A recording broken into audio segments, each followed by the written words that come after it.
Welcome to KCP TV. தமிழக அரசியல் களம் 2021 ஆண்டு நடைபெறும் சட்டமன்ற தேர்தலை நோக்கி ரொம்பவும் வேகமாக பயணப்பட்டு இருக்கு. பிரச்சார கூட்டங்கள், கிராம சபை கூட்டங்கள்னு களை கட்டிட்டு இருக்கு.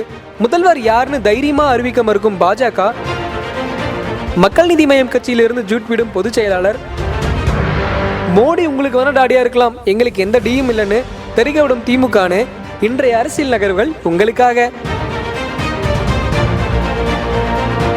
கழகங்கள் எல்லாம் இப்போ தேர்தலுக்கு தயாராகிட்டு இருக்கு.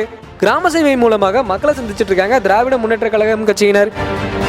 இது எல்லாம் அரசியல் காரணத்திற்காக தானே அதுக்கு கேட்டு போட்டு லாக் பண்ணிருக்காங்க அதிமுக கட்சியினர். மோடி என்னப்பா மோடி, அவருக்கு டாடி வந்தாலும் நாங்க நடத்துற கிராம சபை கூட்டத்தை உங்களால ஒன்றும் பண்ண முடியாதுன்னு திமுக தலைவர் டபால்னு போட்டு உடைச்சிருக்கிறாரு. இதற்கிடையே 2021 ஆண்டு நடைபெறும் சட்டமன்ற தேர்தல் பல்வேறு வகையான பிரச்சாரங்கள், வீகங்கள்னு களை கட்டிட்டு இருக்கு. இதுல உச்சகட்டம் என்னன்னு பார்த்தோம்னா, பாஜகவின் மூத்த தலைவர் பிரகாஷ் ஜவடேகர் முதலமைச்சர் யாருன்னு கேட்ட கேள்விக்கு பாயிண்ட் பேக் அடிச்சு ஓடி இருக்கிறாரு. மக்கள் நீதி மையத்தின் பொதுச் செயலாளராக இருந்தவர் அருணாச்சலம் தற்போது அவர் பாரதிய ஜனதா கட்சியில ஜாயின் பண்ணியிருக்கிறாரு.